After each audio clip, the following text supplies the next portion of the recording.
They are visionaries. They are irrepressible preachers of the word. They are passionate and compassionate soul winners and excellent growers of the church. Anything that I do, my aim is to please God. As a result of that, I tried not to fear anybody. The faith that I had held on to, I'm not going to cheat. I will hold on to it till the very end. We must pray sincerely that Jesus should increase while we decrease. It is for Christians to celebrate the Lordship of Jesus Christ. And that Calvary is a point of victory for us. They are our retired and highly reverend primates, archbishops and bishops of the Church of Nigeria Anglican Communion. Even though they are out of office, their good works speak loudly and eloquently for them. Reminisces aim to celebrate the lives, times and works of these legends whose impacts are evident in the phenomenal growth of the church across Nigeria, Africa and the rest of the world. Welcome to Reminisces, celebrating our icons, connecting with our pasts. Yes, welcome to Reminisces, a program designed for retired primates, archbishops, bishops, and well-known Anglicans called Lasebikan. It is a program that will be used for the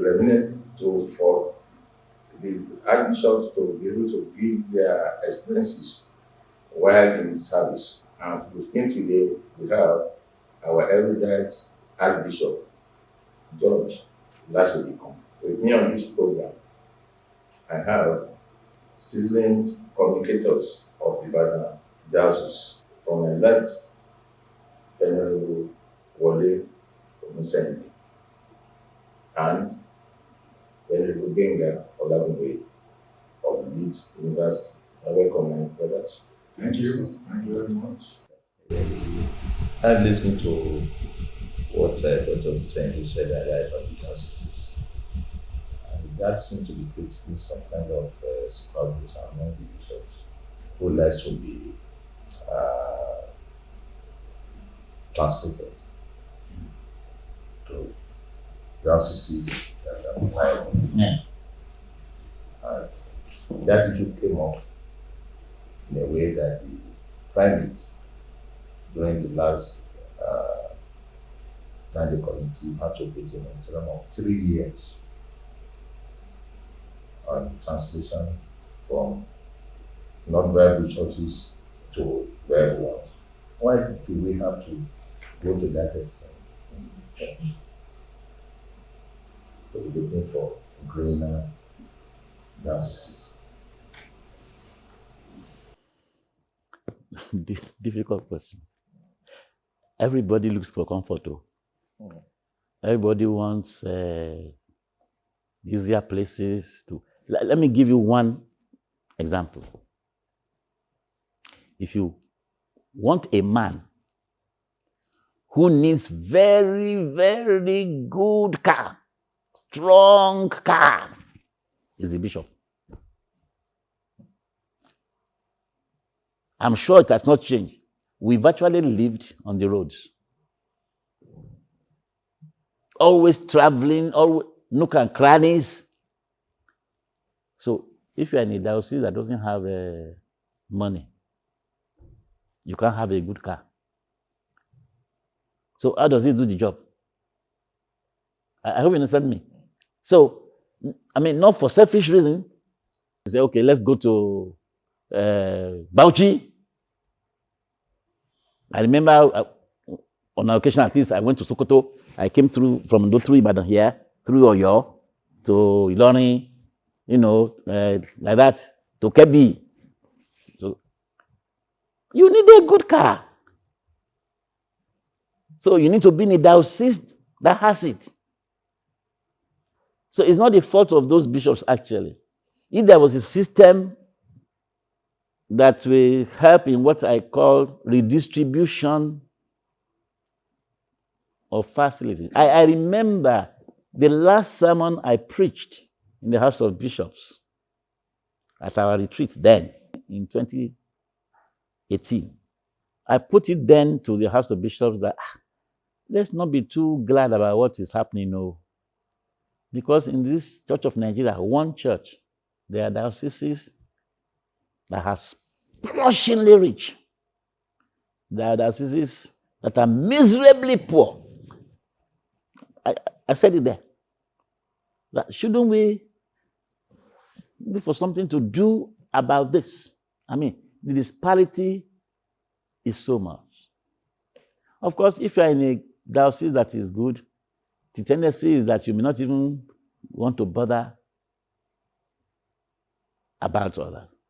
There are two words in the Anglican Church, in episcopate, that are not mutually exclusive. One is autonomy. I have my diocese. You are your diocese. You don't tell me what to do in my diocese. I don't have to care about yours. This is mine. That's autonomy. But that's also what they call collegiality, in which we are interdependent. And for a long time, I remember we were preaching about it, talking about it, discussing it, that this autonomy is a dangerous thing. Thank God we are no longer seriously in the age of persecution that the early church witnessed. We will forget autonomy. You know, because if we remember collegiality, that we belong together, there will be something that will come out of me seeing you having a need, and without even making so much noise, I will supply your needs. I think that's the only answer to it.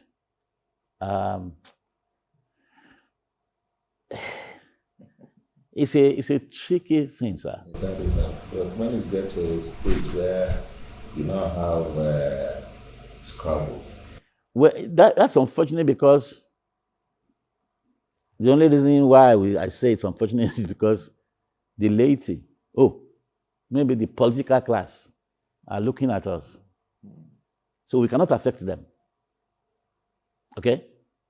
I have made a statement many times, and I've wronged a number of bishops simply because they didn't bother to understand what I was saying. I said, and it looks like a curse, I said, Nigeria will never be better until the church repents.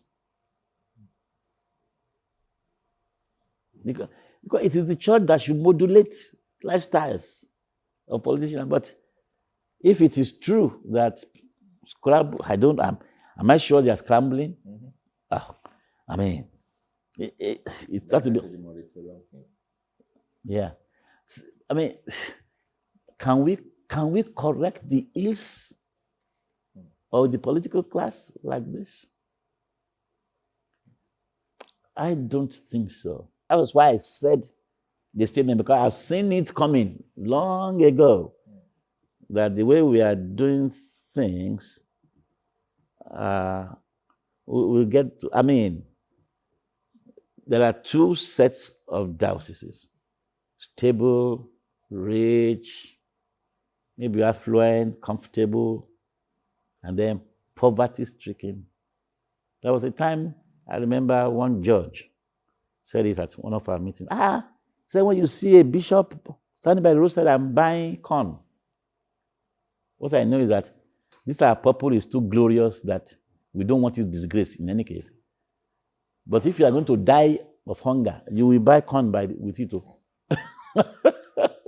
I mean, so, you know, and it seems to be getting worse. That's my problem. It seems to be getting worse. But again, if God will just touch the hearts of those who presently are in leadership to check and see what, after all, the Bible says, examine yourselves whether you are in the faith. You know, one final word on that is that, sir, we are still men. In spite of all the spirituality that we claim, we are still men. And because we are still men, we feel like men, we think like men, and we have tendency to want to act like men too. But it takes grace of God to be like Elijah or Elisha, those old prophets. They didn't care, they didn't act like men. Spirits would take them and they did unimaginable things. I mean, if a prophet went and challenged Ahab the king for taking the land of who was that man? He took somebody's land, I can't remember now. Or David who took the half of Naboth, of Uriah. Ahab took the land of Naboth. And the man of God went and challenged. If you challenge like that today, you say, if your head correct, can you go and challenge powers that be? It's part of the errors of this generation. That is our mandate, to challenge errors wherever they are. You will suffer for it. You may suffer for it. But you must have that conviction that God is asking you to do it. Thank you, sir. That will lead me to your better now. Yes. How did you meet her? And how did you These stories, these questions are terrific. How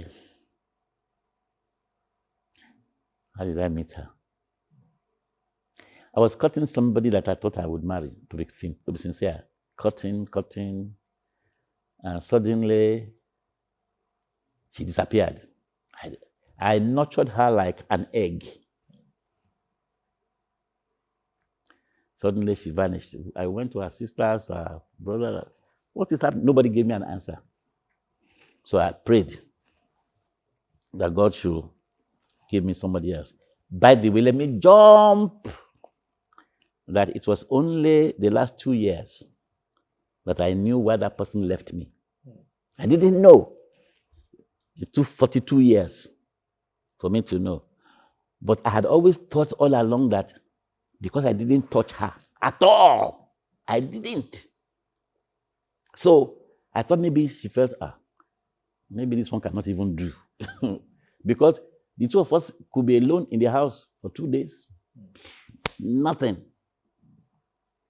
So I was thinking it was only 2 years ago I got to know, because somebody died and I went to their house to visit them. In fact, myself and Bishop Akinfenwa went there.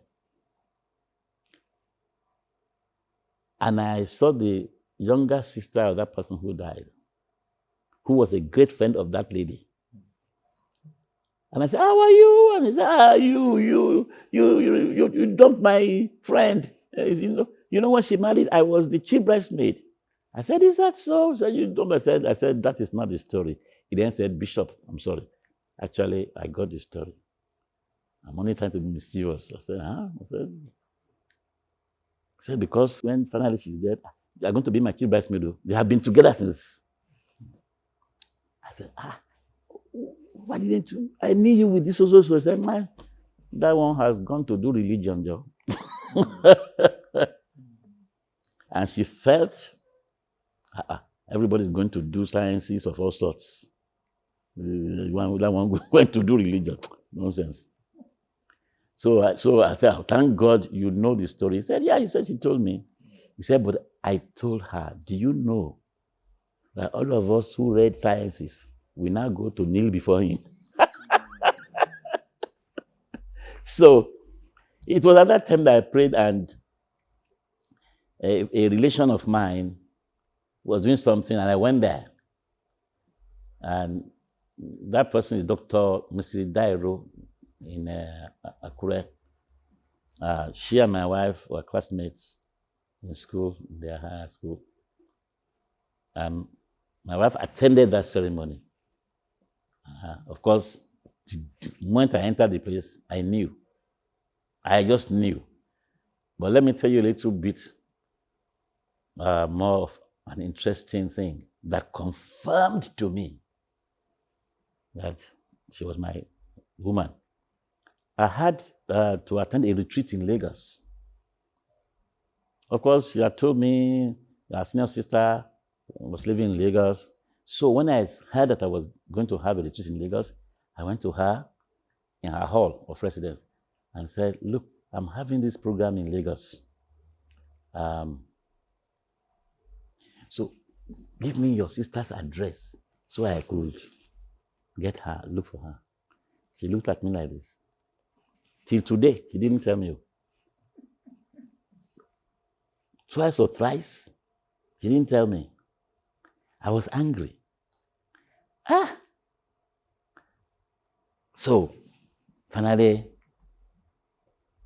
I told God, Lord, as I'm going to this Lagos, as if Lagos is one street, as I'm going to this Lagos, help me see this sister of ours so that I will know that is the woman I should marry. And I went to Lagos and I kept praying, doing that prayer. First day, second day, we were having siesta. I slept. A hand touched me and said, get up, get up, get up. Go to the main road. The first vehicle you see there, enter it. Wherever it stops, stop there. You'll see her. Just like that. So I woke up. So it's a dream. So I had my bath and we had it at Baptist Academy. As I got out of the gate, I was hearing yaba yaba yaba yaba yaba yaba yaba yaba yaba yaba. I entered it, just obeying the spirit as it were. Then we went. I didn't know where Yaba was, so finally we got to Yaba. I didn't know we got there to Yaba. In any case, I got so that everybody got down. And then the conductor said, won't you come down? We are going to where I go, Joe. I better come down. Oh. So I got down. I didn't know what next to do. And I heard spirit saying, just tell her that you will see her. And I stood there, sir, for the next 2.5 hours. Rigidly. Finally, it was getting dark. I didn't know where I came from. I didn't even know how I would get there. How I would get back there. I had to be saying, God, but I thought you said to me. Then, each time a bus came, I would look at the place. Nobody who looked like her. At the point at which I said, no, I must ask somebody, which is the way to Baptist Academy. Then a big bus, maybe they call it Molware at that time or something like that. Big bus came and a crowd came out. And in that crowd, I saw a woman that looked like my wife, but about 5 times her size. Actually, he had the same size, but God just magnified her size that day. When she came out like this, her picture. So that's the lady. So I had to follow her, until the crowd left, and she and a man were the only ones going. She turned to one street, and I followed them. Finally, I said, they are going together again. Where will I follow them? So I, excuse me. And she looked back. And I said, are you by any means, I remember that was the way I said, are you by any means Miss Olojo? She wasn't married. Miss Olojo? She said, yes. And how about that? Oh, I said, your sister, Oyi, said that she was, hey, I said, where did you see her? And I said, in Badon, blah, blah, blah. I said, who are you? And they said, are you a Christian? They belong to Gospel Faith Mission. Foursquare. Are you a Christian? I said, yes, I came for a conference. I said, that is very good. Oh, very good. So where are you going? I said, well, just looking around, maybe I could even see you. Say, what? Okay, we are going to our house, so follow me. So I followed her And that man, who she was going to marry in 2 weeks' time, to that time. So I followed them home. They treated, they did hospitality for me. And when I was going, I said, sorry, I didn't know, but I'm in Bataka. So she took me to the nearest bus stop. That was how I got back to my place that night. Now, when I came back, I told my wife, I saw your sister. I said, huh? I saw her. She said, you can't be serious. I said, I saw her.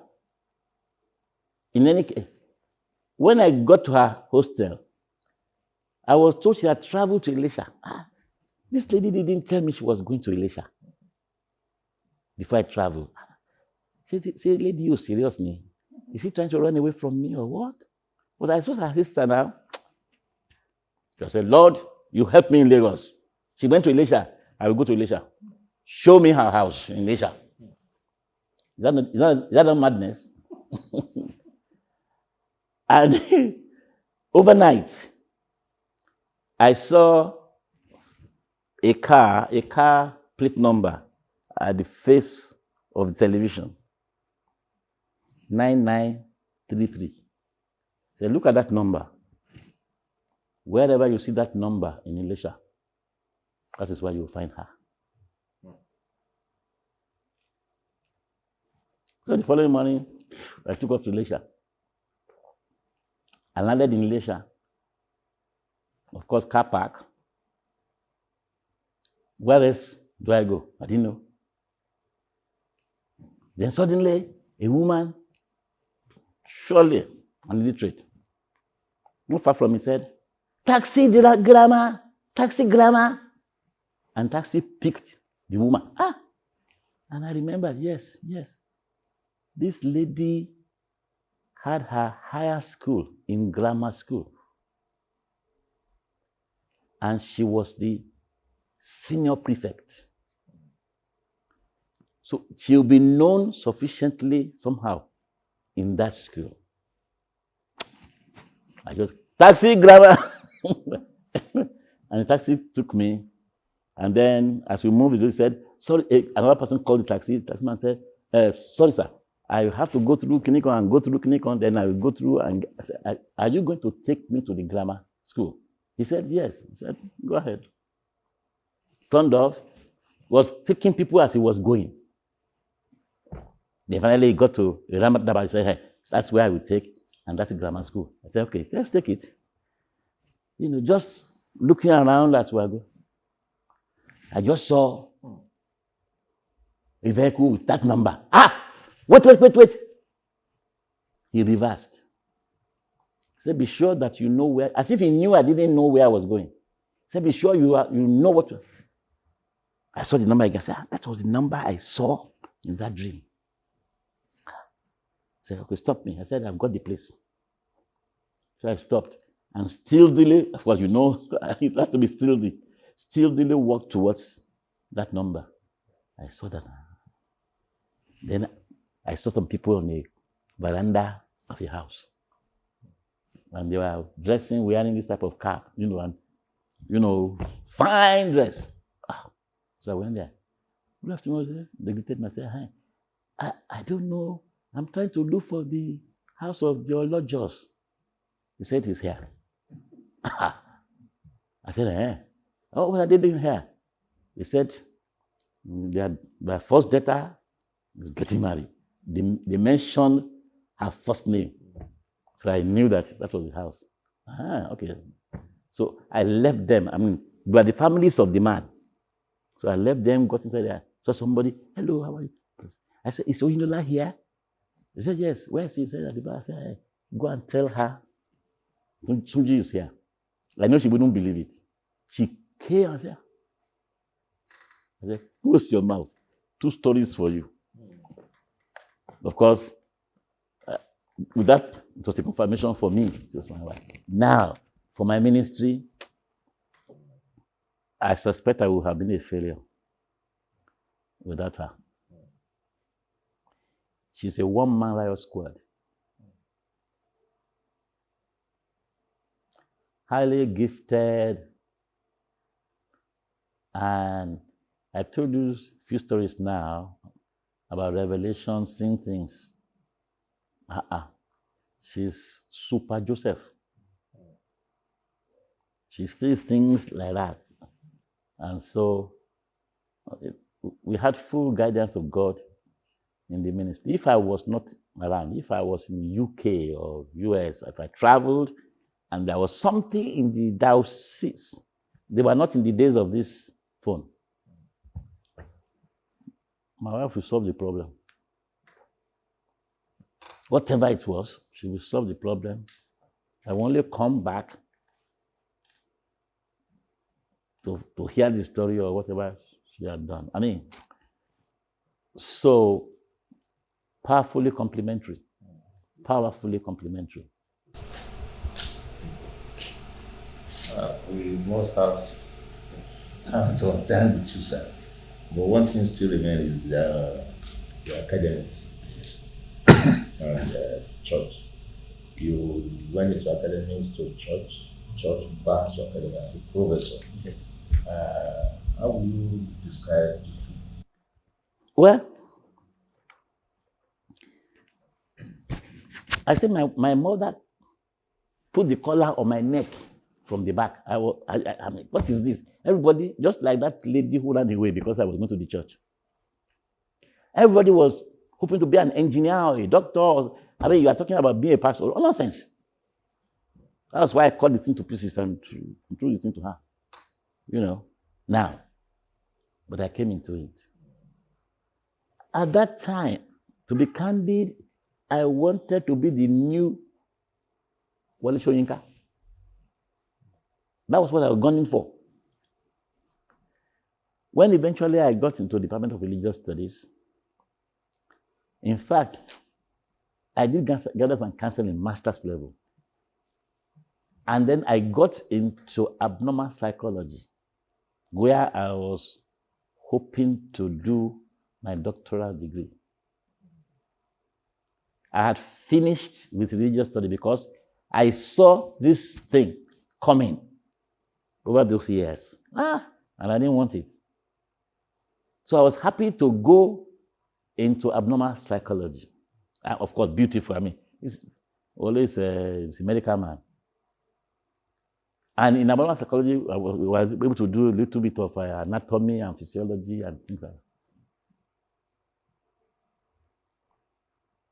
Then one day, the head of my department then, Professor Wolalu, came to me. He was my father's junior in St. Anne's College, Oyo, in the 20s. He said, "Young man, what are you doing here?" I said, "Sir, I came here to do my course, sir." He said, "Which course, sir?" I said, "I finished my master's. I'm going through my preparation for my doctoral degree." He said, "You are wasting your time. You are wasting your time, small boy." I said, he said, "Your department is religious studies." I said, "Sir, I have finished there." I said, "You are not finished there. You are not finished. You are going back there." I said, "I don't want to go back, sir. I have finished." He said, "No." He said, "Your appointment there as a lecturer has been there since your student days." How? He said, "No, you are not going to." That man dragged me back to my department. That was how I was employed. I mean, everything about me is strange, Joe. That is it. I don't know how it happened. In fact, it's interesting because I should have been given assistant lecturer. I was given lecturer 2 straight away. I was wondering, what is this? In any case, of course, in any case, that was how I left my department in education. At that time, I used to do some classes with Professor, the man is in Canada now. He was head of psychiatry in UCH in those years. I've forgotten his name now. I used to attend a clinic there, studying schizophrenics and things like that at that time. before I was dragged back to religious studies. So I had to go back to religious studies, did master's degree in religious studies, and I didn't want to lose my economy. So actually, I had to do a joint research. That's why the title of my thesis at that time was Prophecy and Psychosis. Trying to look at prophets with all their weird manifestations, you know. That was what happened. Then, of course, I became a senior lecturer. In all those years, since I became ordained, I was doing both church and academics. Both church and academics. Which means that time was eating into my time as an academician. Now, by 84, by 88, I was a senior lecturer. Maybe another 2-3 years, I would have been a professor. But I was hoping to submit my papers in 1998, 10 years after I became senior lecturer, when I was elected bishop.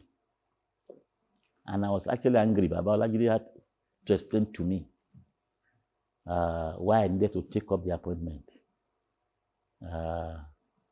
Because I told him, Baba, I don't want. And he said, your tribe, maybe, I've been waiting that one day our Omotiwana will be a bishop. Your colleagues, maybe, will be glad that there are people who are already looking at you. You may not know. You are mentoring them who wish that you can become something like that, you know. Says so, becoming a bishop is not just for you alone. It's for others as well. So it will be wisdom. So I had to go and take it. However, my final year, the vice chancellor of the university now came to me in Ondo and said they needed me in my field in that university.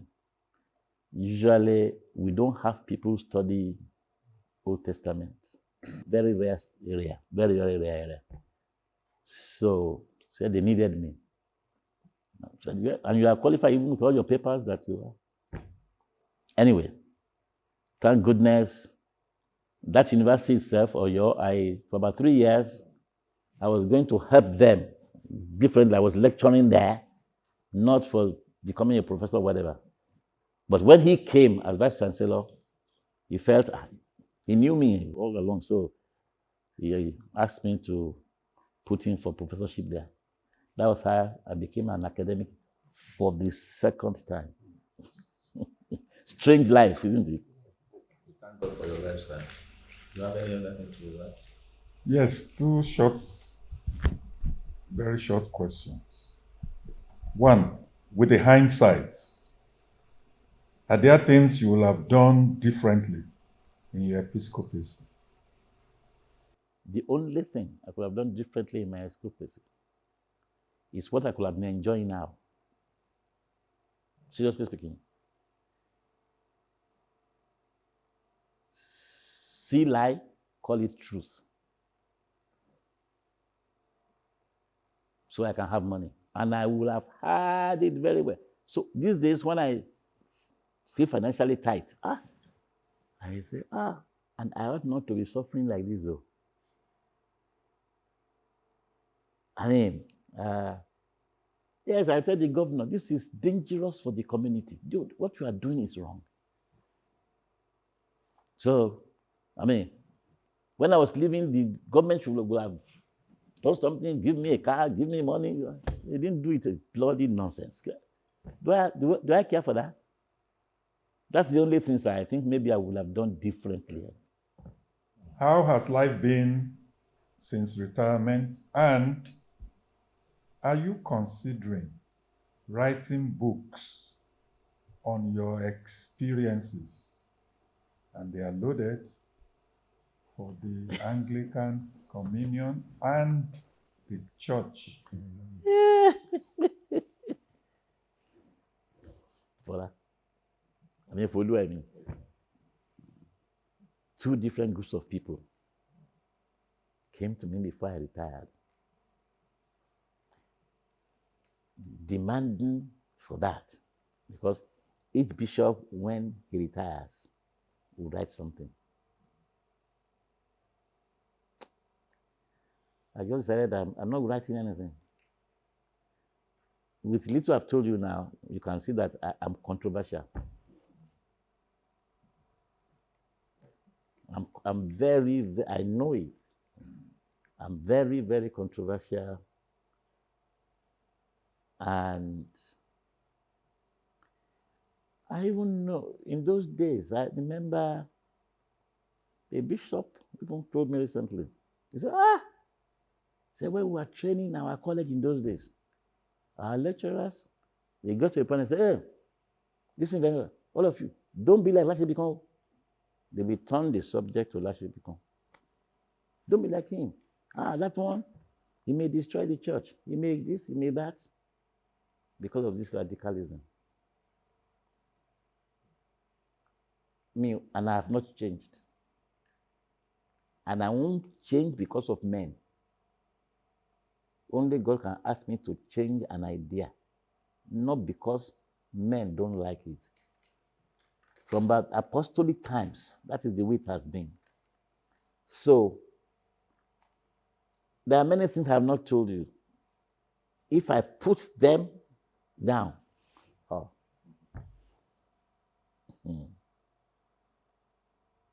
no, they are for me. Just for God to show me that when God chooses to do a thing in your life, no man can stop him. Nothing in this world, if you are true to him. God has shown me that the stories within the Bible, some of those stories are very fearful. And sometimes you wonder whether they are true. But they really can be true. Look, I went to my board meeting. I needed something to do something. And many years ago now, maybe about 20 years ago, and I said, the diocese needs 3 million naira. That's a lot of money, 20 years ago. And then he said, no 3 million, no. If you want money, take your cap and go around and beg. Something that will benefit your community. So, anyway, I closed the meeting and I left. I told my wife, I said, did you hear those people? Did you? My wife said, what did they say? I said, Jimmy, we were together, sitting down together. And he said, you know, you were listening to them. I was not listening to them. I was listening to them. I said, what happened? He said, you are telling them. Wait, did you tell the owner? I wish my wife were here. I said, did you tell the owner? We are telling men. Men will fail you. I said, and I turned there and I said, okay, let's hold hands. Outside there, let's pray. Of course, I didn't pray because the statement came from her. Only her faith will make it work. I said, what you said now is powerful. We are praying. She prayed and I said, amen. And after saying it, I said, Lord, you see that my faith doesn't go with what you have said now. But I know it's a true faith. So help. I forgot it. Now, I want to tell you what happened 3 weeks later on. Normally by 9 p.m., my phone must go off. Sufficient for the day is the evil thereof. But that night I forgot. 10:10, a phone rang. I said, I can't pretend now again. So let me take it. So I took it. Hello. I said, am I speaking to the bishop? I said, yes, you are speaking to the bishop. I said, very good. I am Chief so. I said, how are you, sir? I said, yes. I want to see the bishop. I said, that's very good, sir. Will 9 o'clock tomorrow be all right? No. He said, tonight. I said, He said, right now, I'm on my way to Ore, which in Londo. Oh, to Ore. He said, yes. He said, don't worry, I will soon be there. I said, sir, and there used to be a lot of robbery on that. I said, sir, that Ore Road, Ore Ondo, I said, don't worry, I'll be there. So when I dropped the phone, I told my wife, I said, I have trouble. I don't know that man, but if I know Anglicans, it is when a big man like that calls you, he either has a crisis with his business or with his family. My wife said, I can't wait for you. I said, no, don't wait for me. I will see him. But pray for me so that God will give me the right things to say. So we prayed. My wife went to bed. I got them at my gate. Somebody will come about 11:30. Allow him in, no. Otherwise, they won't allow him. So I went to sit down in my sitting room. Finally, he came. How are you, sir? How are you, sir? I love my Lord. How are you? He said, I've come to see my Lord. I said, yes, sir. Yes, sir. We spoke on the phone a few minutes ago. I said, actually, it's only me and you. The whole house is quiet because everybody else has gone to bed. So feel free, sir, to... Because I believed he came with a burden. And he said, yes, I just retired from Texaco. And I have some money and I was wondering what to do with it.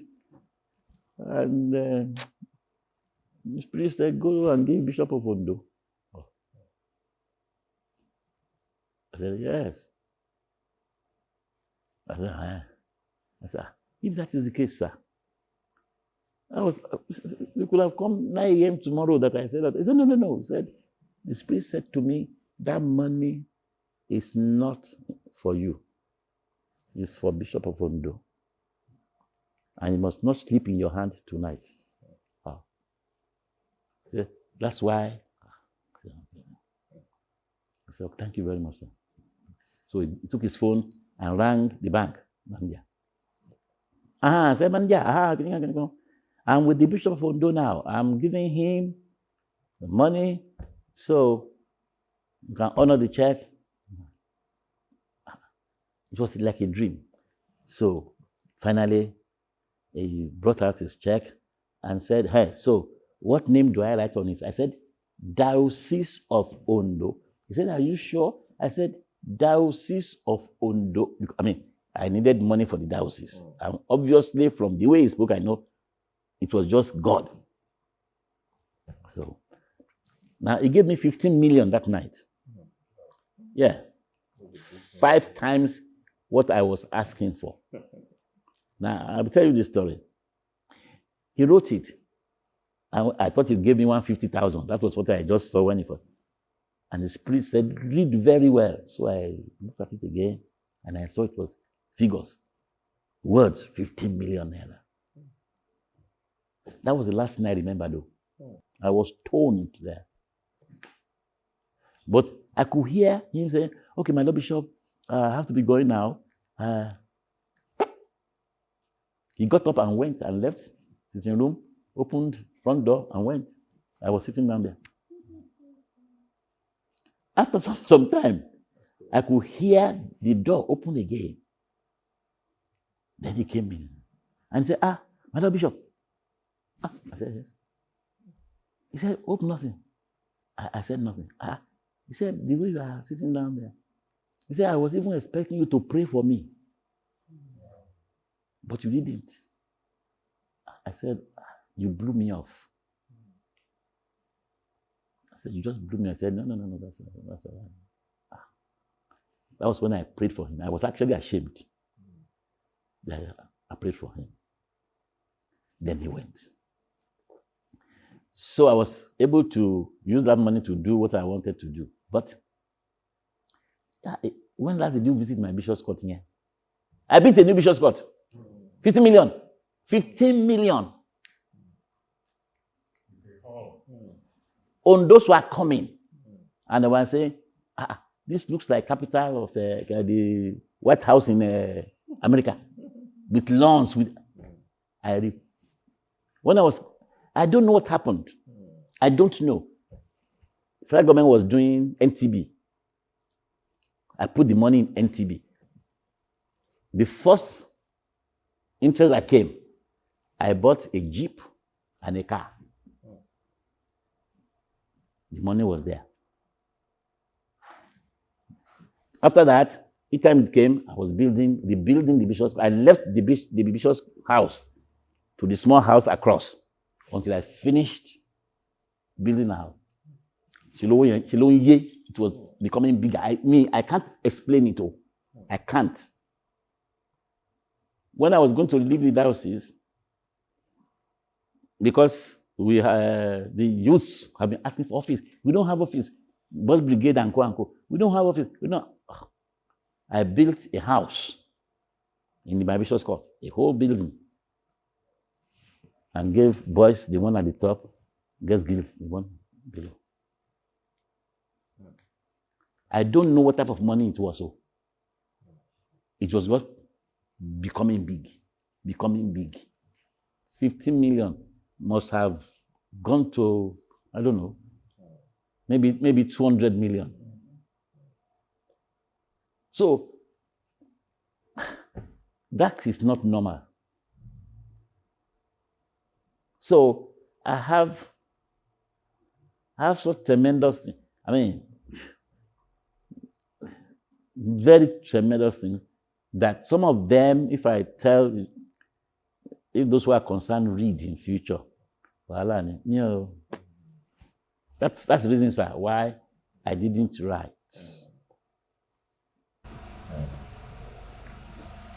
Well, I think we've had enough. Viewers, we thank our Archbishop and Professor, retired, but not tired. Because we'll still be feeling his presence in every sector of our church and of the nation too. Though we are not asking about what you think about the nation, but that could have been another interview entirely for us. But we thank you, my Lord, for your time, and we are very much blessed by all what you have told us, especially your testimonies, who serve as a big blessing for so many of our people outside there. And they too, we know that this has been a worthwhile ministry, and your service to the church will always be there for so many of us. That those who are still there will be able to learn from what you have been through and what you are still doing for the church as a whole. Thank you, sir, for your presence. Thank you very much. And to my co-interviews, Dr. Wole, thank you for your presence. And Venerable James Aolamide, thank you for your presence too. Maybe next time we shall be serving you with another retired bishop and more of them as he coming on the station. Thanks and God bless.